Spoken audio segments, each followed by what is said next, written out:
Salut à tous, nous revoilà après cette période de trêve internationale, on se retrouve avec plaisir. Steve, supporter of Marseille, on va débriefer ensemble ce match. Amiens OM, 14e journée de Ligue 1, victoire 3-1 de nos Olympiens à Amiens, c'est... Allez, je te laisse le dire. Allez, c'est parti. Tout d'abord, comme d'habitude avec moi, et oui tu le sais, bravo à tous nos supporters qui ont fait le déplacement là-bas. À Amiens, qui ont ambiancé tout le stade, qui ont mis de l'engouement, ça a chanté tout le match, et puis tous ceux aussi qui étaient en tribune d'Amiens, camouflés, les Marseillais, là, on vous a vu sur les buts. Voilà, donc bravo à vous les gars, ça fait plaisir, et puis c'est représentatif pour nous. Pour le jeu, tout de suite, depuis quelques matchs, Garcia donc opté pour le 3-4-3, comme beaucoup de coachs en Ligue 1, comme Tuchel de Paris, comme à Lyon, ça se fait aussi. En fait, des fois, pendant des périodes, tu as des schémas à la mode, les grandes équipes le jouent aussi comme ça. Enfin, on est en 3-4-3, et je trouve que ça s'adapte au vu des joueurs qu'on a, en fait. C'est selon les joueurs de ton effectif que tu fais aussi un schéma. Eh bien, jouer comme ça, quand tu as des joueurs de couloir surtout, ça permet aux joueurs de couloir d'être beaucoup plus libres, comme là, en l'occurrence, Bounassar et Ocampos ou Amavi, de pouvoir plus s'exprimer offensivement et d'être soulagé défensivement grâce à une défense à 3. Le principe de ce schéma-là. Eh bien voilà, nous avec ce schéma, nos joueurs, je trouve, prennent plus de plaisir à jouer. On l'a vu à la Lazio de Rome, même si on a perdu, il y avait du jeu. On l'a vu hier contre Amiens, il y avait du jeu, et les autres matchs avant, bref, je ne sais plus contre qui, mais il y avait un fond de jeu un peu plus développé. Là, tu vois, on a commencé avec Rami, donc un bon retour de Rami, voilà, un Rami qui a retrouvé un peu ses repères, un Rami qui a retrouvé un peu de la prestance, de la contenance, qui a repris un peu ce rôle de patron derrière. L'équipe de France lui a fait du bien aussi, je pense. Le retour de Rolando Front-de-Bois, que je respecte énormément, vous le savez sur ma chaîne, je respecte énormément ce joueur de par son professionnalisme. Il est revenu après une déchirure du tendon d'Achille. Il a fait son match, certes c'est que Amiens, mais pour une reprise c'est bien. Son manque de vitesse est compensé maintenant par son placement. C'est un joueur, c'est un très bon défenseur de Ligue 1, comme je vous ai dit en début de saison, rappelez-vous, pour ceux qui me suivent, qui nous dépannera, et il va nous dépanner. Bon, le calendrier c'est allégé puisqu'on ne joue plus Europa League, mais il nous dépannera sur certains matchs. Et c'était donc Sakai, l'autre défenseur central, sur le côté, puisque c'était Rami dans l'axe des trois, et Bouba Kamara qui était au repos. Ça m'a un peu surpris, mais je pense que c'était pour réintroduire doucement Rolando. Voilà. Bounassar à droite, Ocampos qui est donc dans ce nouveau rôle d'ailier gauche plus offensif que défensif, malgré qu'Ocampos défend très bien. Un milieu de terrain donc composé de Sanson Lopez, puisque Strootman s'est blessé au dos à l'échauffement. J'espère que ce ne sera pas trop grave, parce qu'on aura aussi besoin de lui. Je sais, les mecs n'aiment pas trop Strootman, mais bon, ça reste pas un joueur, voilà, c'est pas une merde non plus, quoi, tu vois. Eh ben, Sanson Lopez, leur rôle au milieu m'a énormément plu. Ils ont tous les deux bien combinés, ils étaient complémentaires. Sanson, énormément de ballons récupérés. Lopez aussi, Lopez très, très frais dans sa distribution, très ouvert, qui avait le jeu devant lui, qui a vraiment pu... De toute façon, Sanson Lopez, ce sont les deux passeurs décisifs du match. Ça se projetait vite vers l'avant, ça combinait bien, tu vois, avec Payet sur le côté ou avec Thauvin. C'était un match aussi où techniquement il y avait peu de déchets, tu vois. On avait peu de déchets techniques, c'était agréable à voir, surtout côté droit. On a moins joué du côté d'Ocampos. C'est plus le côté où c'est plus dans la percussion directe, tu vois, on joue sur la profondeur. Et le côté droit, c'est le côté qui combine. Thauvin, Payet, Sanson, Lopez, tu vois, c'est plus fin, c'est plus élaboré comme jeu. Et Bounassar aussi. Bounassar, qui pour certains ont trouvé un match moyen ou pas bon, moi ça va, je trouve qu'il a fait sa part défensivement. Bon, il était là, il a essayé d'apporter quelques fois aussi, notamment en première mi-temps. Voilà, pour moi, c'est un match dans l'ensemble pas nul mais correct, tu vois, de Bounassar. Et devant, donc on avait ce trio qui est pour moi un 2-1 devant, donc Payet, Thauvin un peu en électron libre et NG devant. Donc NG, qui était une autre alternative à Germain et Mitros Boub. Donc NG qui est un joueur qui prend la profondeur, sur qui on peut jouer vite vers l'avant et pour créer des espaces, mais qui malheureusement des fois on fait encore trop le dribble de trop quand il peut remiser, tu vois, ou quand techniquement il a la technique NG, mais il n'a pas cette vision de jeu, il n'a pas des fois cette intelligence de jeu de remiser quand il faut, de tirer quand il faut. Alors c'est pas un mauvais match qu'il fait parce qu'il se bat, il a le mérite de se battre, mais il n'est pas efficace, quoi, et qui a été remplacé par un Valère Germain qui ma foi a fait une entrée plutôt correcte puisqu'il tape la barre, enfin il a été disponible, il a tenté des frappes. Peut-être qu'il sent aussi que la confiance va revenir si Takos Mitroglou s'en va aussi. Peut-être qu'il va se dire, bon, c'est à moi aussi de... Il s'est peut-être un peu remis en question, quoi, tu vois, enfin j'espère, quoi.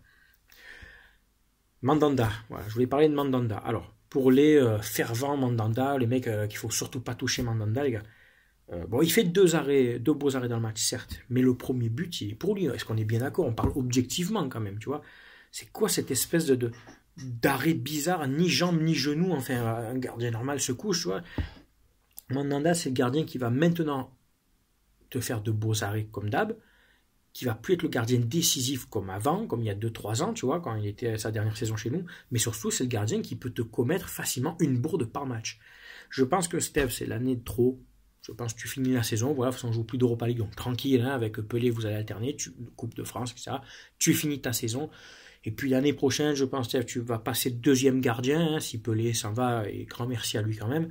Et puis il va falloir vraiment, vraiment penser à recruter un bon gardien, très bon gardien, parce que c'est la base. Un gardien qui te rassure. Mandanda ne rassure plus trop, et puis il va falloir voir sur l'avenir aussi.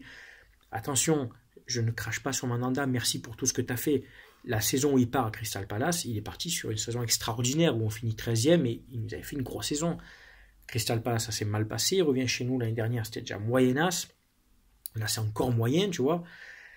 Il ne faudrait pas non plus qu'il parte par la petite porte. À un moment donné, il va falloir savoir s'arrêter, Steve. Et avant qu'on commence à te pointer le doigt et dire que tu es nul. Parce que là, tu prends la pente ascendante, quoi, tu vois. Malgré que j'ai du respect pour ce gardien. On ne peut pas être à avoir été, comme on dit. Enfin voilà, bon, passage Mandanda fait. Heureusement derrière on gagne le match, ça n'a pas trop de conséquences, tu vois.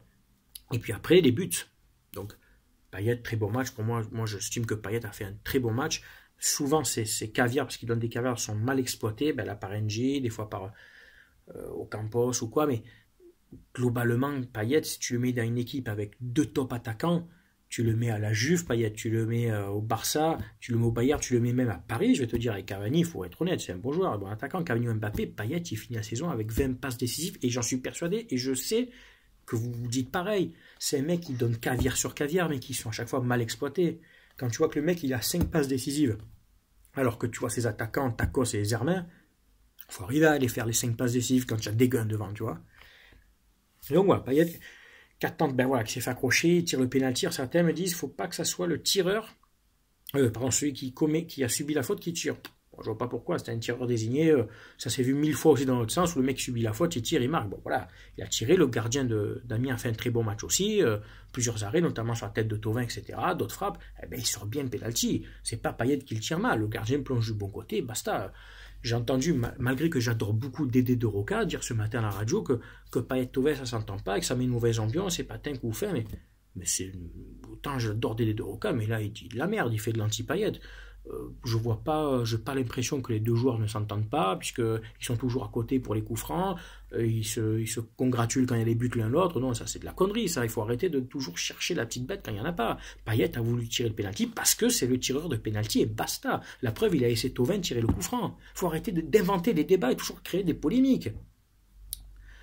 Thauvin. On finit par Thauvin. Florian Actric Thauvin. Premier but à la Thauvin, mais cette fois, il a changé côté, il a un peu changé son angle, parce que tu vois, il fallait varier toujours la frappe enroulée, angle opposé, les gardiens ont compris. Là, tu as fait une Ariel Robben, tu as enfin frappé, boum, premier poteau. Là, tu fais plaisir, le coup franc, un bijou. Et le troisième but, donc sur une passe de Lopez, pareil, premier poteau, parce que c'est bien joué, voilà, il y a un Thauvin décisif, un Thauvin percutant, dribbleur, qui a porté l'OM sur ce match-là. Sanson, qui a fait la première passe aussi sur un beau mouvement de passe en profondeur. Dans l'ensemble, pour moi, j'ai trouvé que c'était un bon match de notre équipe. On revient au podium à un point, je crois, du podium, si je ne dis pas de bêtises. Je vous laisse me corriger si ce n'est pas ça.